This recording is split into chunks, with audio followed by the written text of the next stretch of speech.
Guys, berjumpa kembali dengan Moti di program Bincang Motivi, dan Motivi kali ini akan membahas pesan Bapak Suci untuk Hari Komunikasi Sedunia yang ke-55 dengan tema Datanglah dan Lihatlah.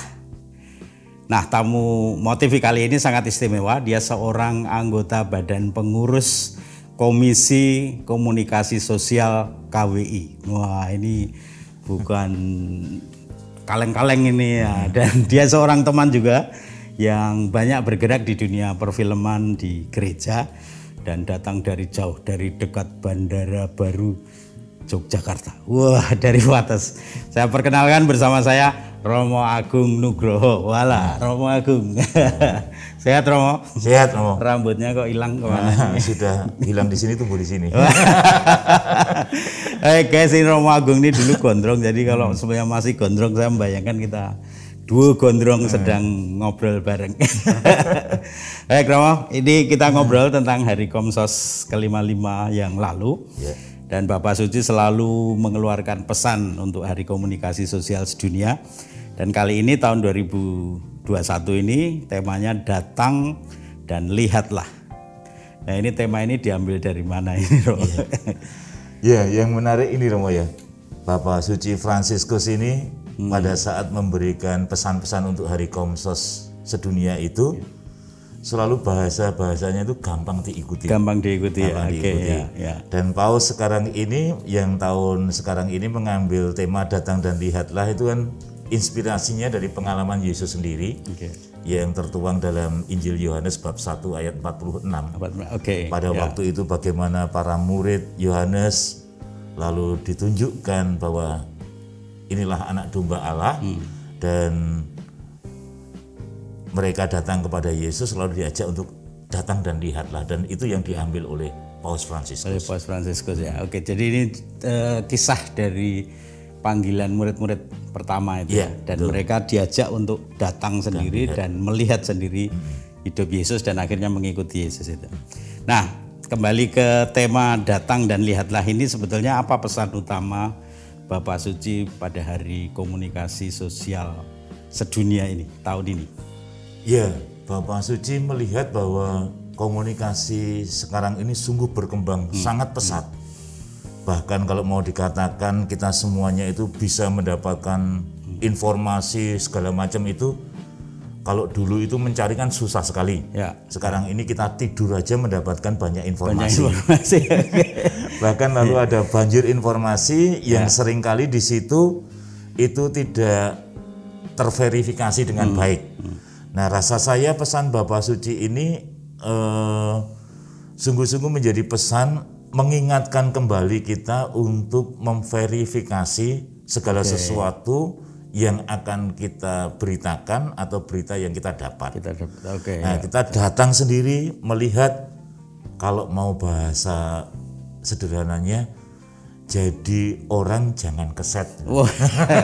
Keset itu malas ya? Jangan malas. Tapi datang dan lihat. Datang dan memverifikasi tadi. Memverifikasi, tidak sekedar misalnya kayak wartawan bekerja hanya lalu mendapat informasi dari temannya lalu diketik. Tapi tunjukkan bahwa memverifikasi, datang dan lihat sungguh-sungguh itu. Supaya di situ apa yang disampaikan itu sebagai sesuatu yang sungguh merupakan kebenaran yang sejati. Nah, di balik pesan yang bagus ini sebenarnya ada keprihatinan apa yang dilihat oleh Bapak Suci ini? Salah satu keprihatinan yang dilihat oleh Bapak Suci kalau di alinea pertamanya itu ada keprihatinan mendalam, jangan-jangan investigasi yang sekarang ini selama ini terjadi hanya digantikan dengan orang yang hanya duduk di meja.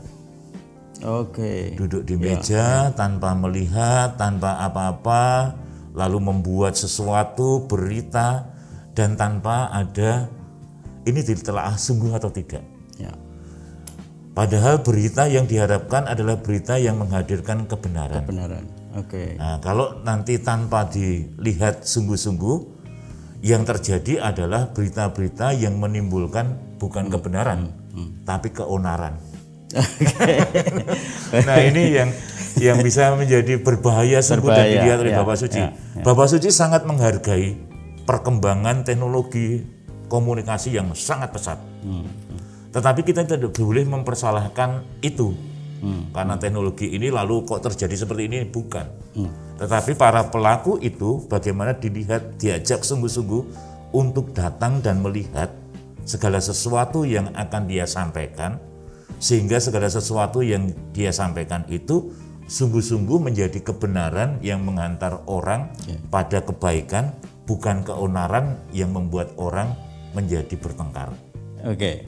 Nah, di pesan Bapak Suci ini, Bapak ini tiap tahun ini selalu ada istilah-istilah yang menarik gitu, yang ditangkap, dan ini sekarang ini yang tahun ini turun ke jalan, berani menghabiskan sul sepatu. Jadi keberanian orang untuk sungguh-sungguh berjumpa dengan narasumber, berjumpa dengan manusia dan mengalami seperti tinggal bersama dan melihat ekspresi yang nyata, dan disitulah sebetulnya berita itu diverifikasi. Nah, sebetulnya pertanyaan saya, seberapa pentingkah memang berjumpa dengan narasumber itu menjadi sesuatu yang kenapa ini begitu digarisbawahi oleh Bapak Suci? Iya, dalam pesannya Bapak Suci ini juga salah satu kata-katanya adalah sebuah berita tidak cukup hanya dengan kata-kata, tetapi dengan melihat mata, ekspresi, intonasi dan sebagainya, itu akan membuat seseorang itu bisa mengenali dengan sungguh. Dan rasa saya Bapak Suci sangat diinspirasi oleh Yesus sendiri, di mana Yesus itu kalau di dalam Injil Yohanes itu kan lalu ada doa untuk para murid. Nah, kenapa Yesus bisa mendoakan para murid? Karena dia tinggal bersama para murid. Dia tahu kekhawatirannya para murid, dia tahu harapannya para murid, dia tahu suka dukanya para murid, maka dia berdoa supaya para murid ini tidak jatuh dalam hal yang jahat, tetapi mereka dikuduskan oleh kebenaran. Nah, rasa saya Bapak Suci juga, beliau ini kan seorang paus yang berangkat dari seorang uskup yang tinggal di dunia negara ketiga negara ketiga Argentina ya.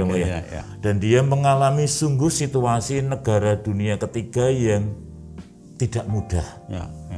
Dan beliau itu lalu mempunyai refleksi-refleksi berdasarkan pengalaman-pengalaman otentik ya, benar. Dan ini yang lalu muncul di dalam kalimat-kalimat beliau dalam pesan apapun.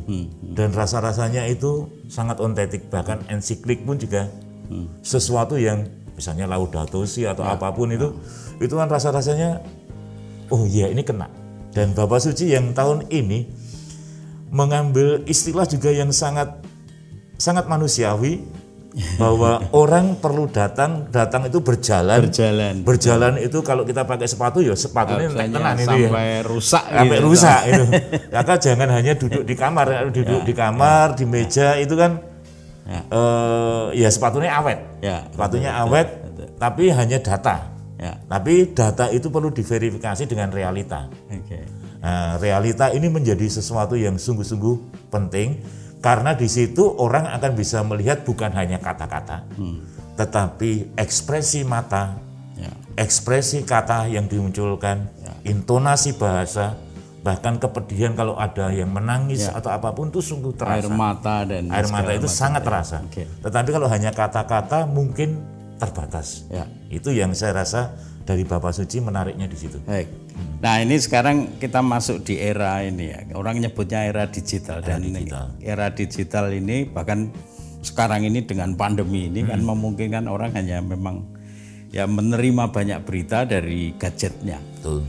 Nah, apakah ada kritik terkait dengan dunia internet ini dari pesan Bapak Suci ini dengan kemajuan teknologi komunikasi yang memungkinkan orang tidak perlu kemana-mana tetapi mendapatkan banyak berita. Ya, kritiknya bukan pada internetnya, tapi kritiknya pada para pelaku, supaya para pelaku ini sungguh-sungguh menghadirkan sesuatu yang berdasarkan dengan pengalaman yang dia alami. Misalnya saya mendapatkan sebuah kata tertentu, nangis. Tetapi kalau saya itu hanya mendapatkan kata itu, mungkin kata itu tidak terlalu berbicara. Tetapi pada saat saya tinggal bersama dengan itu, lalu bisa merasakan, lalu pada saatnya saya bisa menyampaikan sesuatu tentang tangis itu, dan itu kena. Nah, Bapak Suci sangat menghargai perkembangan internet, perkembangan teknologi komunikasi, tetapi bagaimana orang yang mengisi konten internet dan informasi itu yang perlu sungguh-sungguh memperhatikan supaya tidak menimbulkan kebohongan-kebohongan. Sekaligus yang kedua, bagi para penikmat, pembaca, itu juga berani untuk melihat kebenarannya.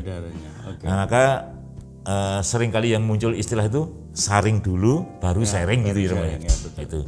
Nah, bagaimana para penikmat, para pengguna itu juga mensaring berita-berita yang ada, bahwa dilihat ini benar atau tidak, baru dia membagikan. Apakah ini juga bermakna ini ya, supaya orang tidak berhenti pada setelah tahu lalu berhenti, tetapi berani keluar. Ya. Lalu di situ ada apa, solidaritas dengan sesama kita yang membutuhkan yang di luar sana. Betul. Saya rasa sebuah berita dan segala macam itu kan menggerakkan terjadinya sebuah transformasi kehidupan. Ya. Dan semakin kata itu muncul dari pengalaman, semakin akan menggerakkan. Sebagai contoh misalnya, kalau ada bencana, dan begitu ada kata yang menyentuh, wah, menggerakkan banyak orang untuk bersolidar. Misalnya kemarin itu yang terakhir itu di NTT ya. Ya, betul. Di NTT itu ada banjir dan angin topan. Gereja-gereja kan diajak untuk bersolidaritas. Ya. Dan sangat terasa loh Romo, saya di paroki kecil di paroki Wates Kulon Progo, itu dana yang digerakkan untuk NTT dengan kolektenya lebih banyak itu. Lebih banyak itu. Jadi kolektenya tidak berkurang, ya, tapi pengumpulan dana untuk ini lebih besar daripada ya, kolektor. Ya, dan ini sungguh menggerakkan. Itu contoh untuk dana. Juga untuk hal-hal seperti yang banyak yang terjadi kalau misalnya ada orang yang tidak mampu, lalu dia mengalami sakit dan itu diberitakan di apa itu, entah itu di koran online ataupun di televisi. Wah, bantuan kan banyak sekali. Menggerakkan. Juga hal-hal yang mengubah seseorang. Mengubah seseorang, perilaku seseorang itu juga banyak. Dan ini yang sungguh diharapkan, tentunya harapannya adalah transformasi ke arah yang lebih baik. Jadi dalam keterbatasan kita pandemi ini, toh orang masih apa, diajak untuk keluar gitu ya, untuk berani berbuat dirinya, untuk sesama gitu ya. Dan rasa saya sekarang ini malah banyak orang sungguh tergerak untuk itu. Kayak di kampung-kampung itu kalau ada tetangganya yang kena COVID, tetangga kampung itu akan berusaha sedemikian rupa menyuplai kebutuhan makan oleh tetangga yang terkena COVID ini. Dan ini saya alami di desa dulu malah. Di desa itu kalau ada satu keluarga lalu terisolasi. Tetangga-tetangganya atau satu RT terisolasi, RT lain itu membantu. Ikut membantu. Dan ini rasa saya sesuatu yang menarik dan bagus. Hanya kadang-kadang yang kayak gini itu yang jarang diberitakan. Karena mungkin tidak menarik ya diberitakan ya. Padahal itu sesuatu yang luar biasa. Yang luar biasa sebenarnya dari masyarakat sendiri yang bergerak gitu ya. Romo, ini Bapak Suci juga sangat menekankan apa ya? Ini seperti metode para murid Yesus dan para murid sendiri yang mengkomunikasikan imannya dengan perjumpaan. Dan sangat menekankan bahwa pengalaman iman itu menjadi sangat konkret, sangat penting gitu ya. Nah, dan dikatakan ini bukan desas-desus. Nah, ini maksudnya apa? Jadi bagaimana menularkan iman itu bukan dari desas-desus, tapi sungguh dari pengalaman konkret yang dikomunikasikan lah itu istilah. Kalau kita ingat dulu Bapak Suci kan pernah ngendiko juga ya, pernah ngomong, gosip itu tempatnya setan untuk orang Katolik itu jangan gosip, karena gosip itu rumah setan yang menghancam kita untuk bisa jatuh dalam dosa. Dan rasa saya memang ini sesuatu yang sangat manusiawi. Kalau kita hidup dalam berita yang berangkat dari desas-desus, isu, prasangka, itu pasti akan menimbulkan keonaran. Tetapi Bapak Suci, gini, yang seperti saya matur tadi, datanglah, tonton, ini benar apa enggak? Ya. Kemarin itu di salah satu pas hari pesan komunikasi sosial di paroki saya mengatakan ada seorang ibu misalnya, seorang ibu yang tidak mampu, tiba-tiba dia itu beli furniture yang bagus-bagus, beli perabotan rumah tangga yang bagus-bagus. Nah itu pasti kan menimbulkan desas-desus. Tetangganya mengatakan, wow, orang gatek ke anaknya malah beli mebel yang bagus. Ada yang mengatakan, wah jangan-jangan dia memelihara pesugihan, babi ngepet. Ada yang lagi mengatakan desas-desus, jangan-jangan dia itu jadi simpanan orang. Nah itu desas-desus itu lalu membuat onar. Padahal pada waktu ada orang datang kepada dia, kok jenengan bisa membeli kayak gini dari apa? Ternyata ibu itu membeli ini karena pada waktu dulu dia jadi TKW di Hong Kong. Dia merawat seorang anak, setelah itu anak agak besar dia pulang ke Indonesia. Nah anak itu sekarang sudah sukses. Dan anak itu meminta ibu itu untuk memfoto rumahnya, lalu dia prihatin dengan ibu yang memomong dia dulu, lalu mengirim sejumlah uang untuk membeli itu. Nah dengan datang ini lalu orang tahu toh, oh ternyata bahwa ibu ini mendapatkan uang karena dulu dia mempunyai kasih kepada anak yang Tiongkok itu, bukan karena pesugihan, bukan karena dia simpanan, dan seterusnya. Nah ini rasa saya Bapak saya merasakan sederhana seperti itu. Ya desas-desus mesti akan ada prasangka-prasangka, oh ibu ini mesti punya babi ngepet, oh ibu ini simpanan siapapun, dan itu onar. Tapi begitu datang, oh ternyata karena kasih dia dulu pada anak yang dia rawat, sekarang anak itu memberikan kebaikan pada dia. Artinya diajak untuk melihat kisah kemanusiaan yang sesungguhnya terjadi, yang real yang dialami oleh si ibu ini, lalu disitulah kisah sebetulnya menyentuh hati banyak orang. Betul. Kenapa Bapak Suci juga mensinyalir ada banyak orang pandai berkata-kata tetapi kosong. Ini mungkin dosa kita juga. Para romo kita ini. Kita dididik berkata-kata tapi pandai kosong. Berkata-kata. Nah, apa sebetulnya yang membuat kata-kata itu kosong? Jadi tidak ada maknanya dan kata-kata kosong itu rasa saya kalau tanpa pengalaman.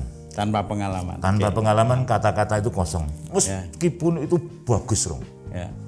Kata-katanya bijak, macam-macam dan menarik, tetapi kalau tanpa pengalaman itu akan terasa kan hampa.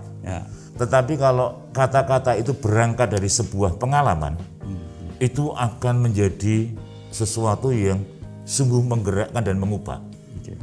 Itu kita lihat saja dalam diri Yesus sendiri. Yesus bisa ngomong tentang kehendak Bapa karena dia itu tinggal bersama Bapa. Yesus bisa ngomong keprihatinan manusia karena dia melihat orang kusta, dia melihat orang buta, dia melihat orang yang dituduh berdosa, dan mereka mempunyai keprihatinan, maka dia menyuarakan pengampunan, menyuarakan Allah yang kasih, dan itu katanya kuat. Begitu juga para murid setelah Yesus naik ke surga, mereka yang mengalami hidup bersama dengan Yesus, memberi kesaksian tentang Yesus yang bangkit, itu kata-katanya kuat. Pengalaman ini sangat menarik, sangat akan menggerakkan sebuah kata-kata, dan kata-kata itu berisi. Tanpa pengalaman, siapapun bisa ngomong. Tetapi pengalaman akan membuat kata itu berdaya. Ini menarik sekali. Baik, lalu ini gini nih, ini kan kalau kita komunikasi langsung ini kan tradisi lisan pertama, gitu, kita ketemu.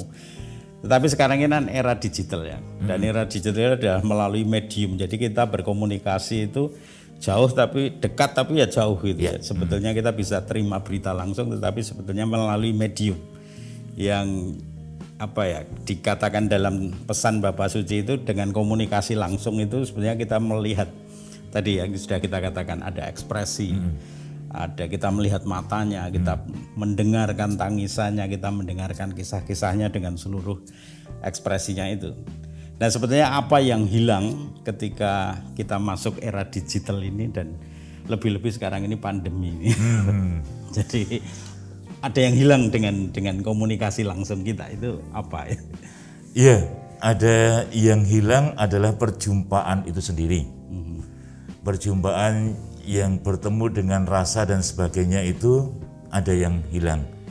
Sekarang ini memang lalu situasinya kalau dulu itu baik, sekarang itu malah menjadi tidak baik gitu, Bang. Dulu itu salaman kan baik, Ya, sekarang nggak sekarang baik. jadi nggak- Dulu orang ketemu lalu cium pipi kanan kiri itu cium baik, pipi, ya. sekarang ini nggak baik. Ya. Lalu memang ada rasa-rasa tertentu yang hilang di sana. Ya. Tetapi ada sesuatu pula yang ditemukan menurut saya. Sekarang ini sesuatu yang berjauhan itu bisa terasa dekat. Keluarga kemarin tidak boleh mudik lebaran gitu. Lebaran ya. Tetapi mereka tetap bisa berkomunikasi Ya. dengan cara menggunakan fasilitas Ya, ya. media yang ada, bahkan menggunakan apa itu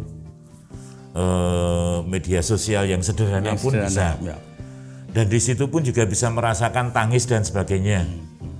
Nah, ini bagaimana sekarang ini rasa saya kita tidak bisa menegasikan, oh jangan online, mesti harus tatap muka. Tapi harus berpikir bagaimana kedua-duanya itu berjalan. Berjalan. Oke. Nah, tidak bisa, wah ini online itu tidak bisa membuat tatap muka.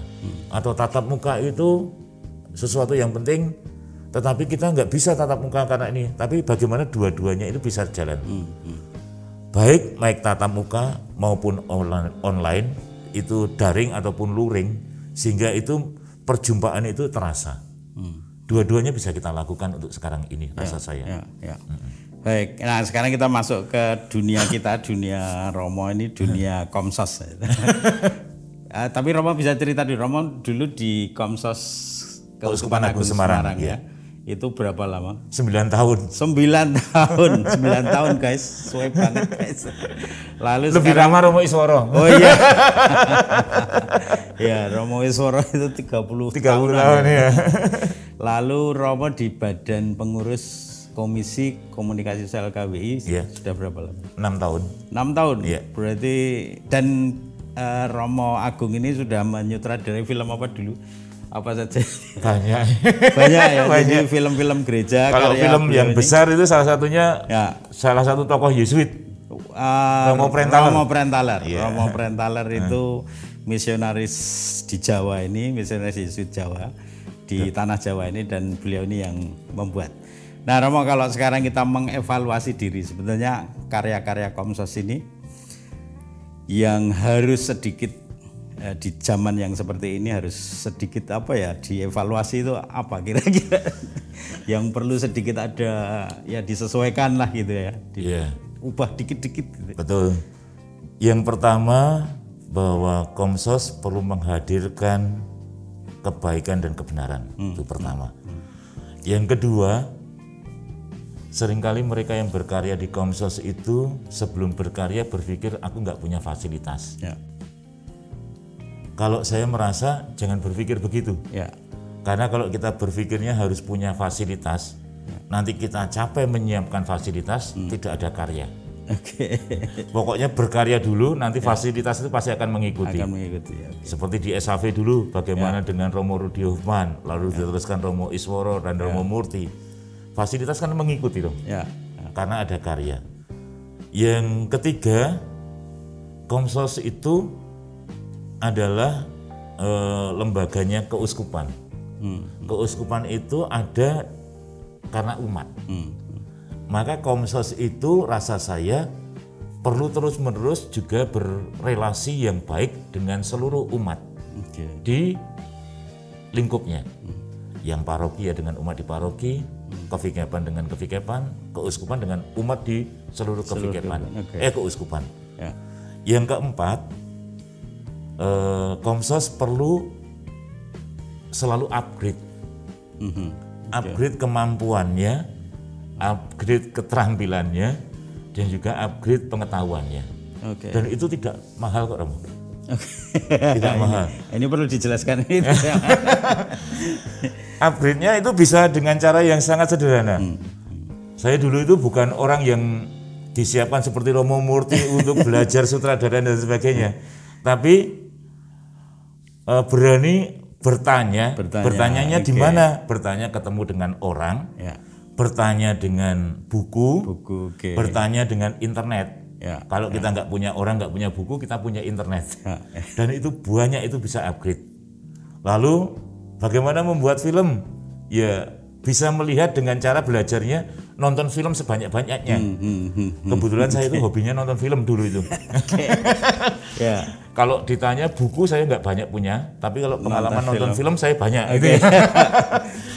Nonton dari misalnya nonton film, lalu nonton iklan. Kalau kita mau bikin produksi 1 menitan, nonton iklan itu kan hanya 20-30 detik, tapi bisa mengubah orang. Image orang harus kulitnya putih, rambutnya lurus, itu dalam 20 detik loh, Romo. Nah, nonton iklan, bagaimana iklan itu dibuat, itu bisa menjadi upgrade kita.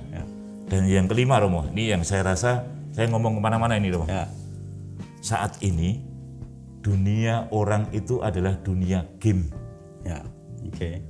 Kalau kita di gereja-gereja itu habis misa, misalnya anak-anak misdinar itu pegangnya HP.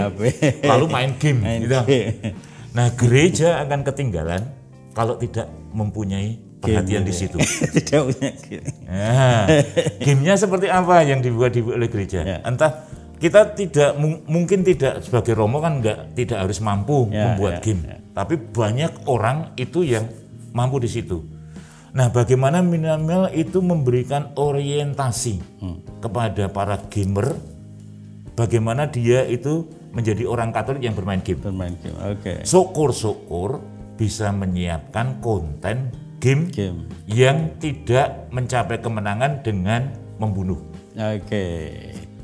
Kebanyakan game-game kan mencapai kemenangan dengan membunuh yang lain. Tapi bagaimana mencapai kemenangan dengan menghidupkan yang lain? Ini tantangan. Ini keren ini. Tetapi saya sendiri itu tidak bisa main game dan saya tidak tahu bagaimana membuat game. Tapi dunia kita bukan hanya anak-anak, bahkan orang tua pun itu kan juga main game tuh. Karyawan Romo di sini pada main game kayak dong. Nah, ini rasa saya salah satu ruang yang perlu dimasuki juga ya di situ ya. Nah, dulu saya pernah membuat pada Pekan Suci yang tahun lalu, itu membuat kuis, Romo. Gamenya hanya sederhana kuis. Maksimalnya 500, 2 jam habis, Romo. Jadi peserta 500 itu 2 jam. Saya sebar lewat WA. Dan 2 jam itu sudah kuota penuh.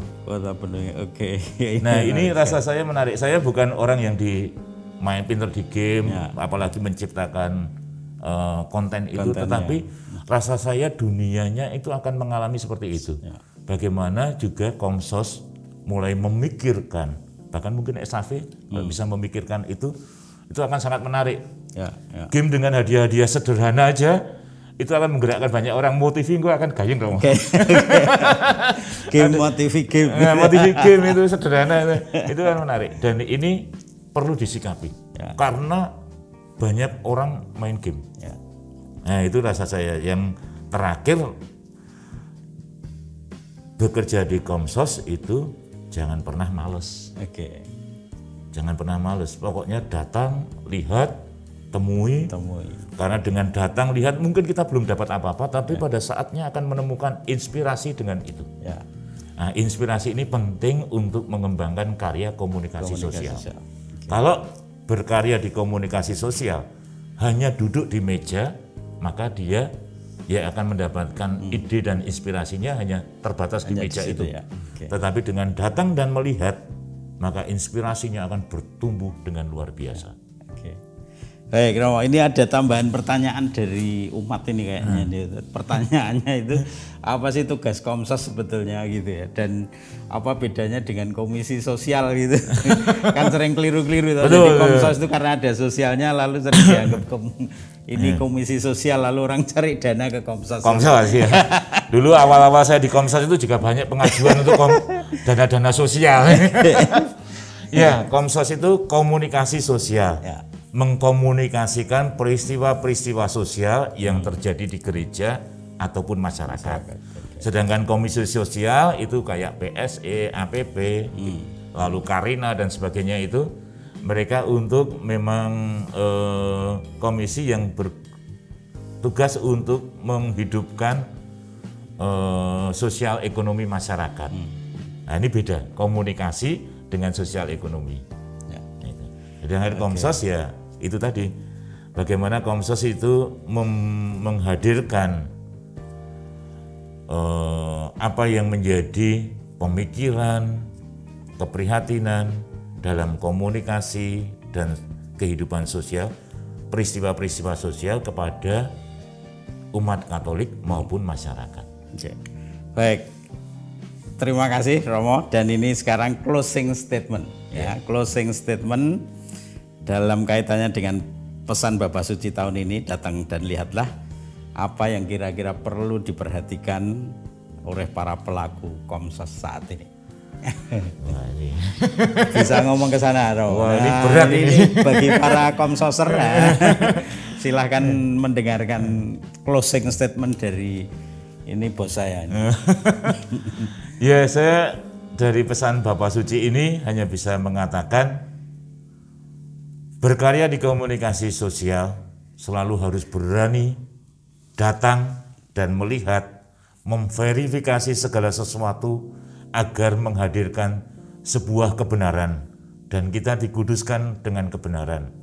Maka salah satu kalimat yang baik saya haturkan sekarang ini, berkarya di bidang komunikasi sosial, jangan malas. Gitu aja Romo. Terima kasih waktunya Romo Agung, sudah jauh-jauh datang ke sini dan ngobrol untuk kita semua, untuk Motivi. Dan guys, saya kira itu pesan Bapak Suci cukup menarik bagi kita tahun ini yang bekerja di dunia komunikasi sosial ini. Datanglah dan lihatlah. Dan kita akan menutup sesi ini dengan doa Romo ya. Romo yang berdoa. Dan ada doa yang menarik dari Bapak Suci pada hari komunikasi sedunia ini yang akan kita bacakan bersama, dan Romo Agung yang akan mendoakan. Jadi ini tumben-tumben ya guys. Ada sembayangnya. Ada sembayangnya. Jadi kita tumben-tumbenan, ini ada doanya di akhir bincang Motivi. Kita tutup dengan doa. Monggo Romo Agung. Terima kasih, marilah kita berdoa sebagaimana doa yang dipersiapkan oleh Bapak Suci Paus Fransiskus. Dalam nama Bapa dan Putra dan Roh Kudus. Amin. Tuhan, ajarilah kami untuk keluar dari diri kami sendiri dan pergi mencari kebenaran. Ajarilah kami untuk pergi dan melihat. Ajarilah kami untuk mendengarkan, untuk tidak menumbuhkan prasangka, untuk tidak menarik kesimpulan terburu-buru. Ajarilah kami untuk pergi ke tempat di mana tidak seorang pun ingin pergi, untuk mengambil waktu agar memahami, untuk memperhatikan hal-hal penting, untuk tidak terganggu oleh hal-hal yang tidak berguna, untuk membedakan penampilan menipu dari kebenaran. Berilah kami rahmat untuk mengenali tempat tinggalmu di dunia dan untuk mengatakan dengan jujur apa yang telah kami lihat. Demi Kristus, Tuhan dan pengantara kami. Amin. Dalam nama Bapa, Putra dan Roh Kudus. Amin.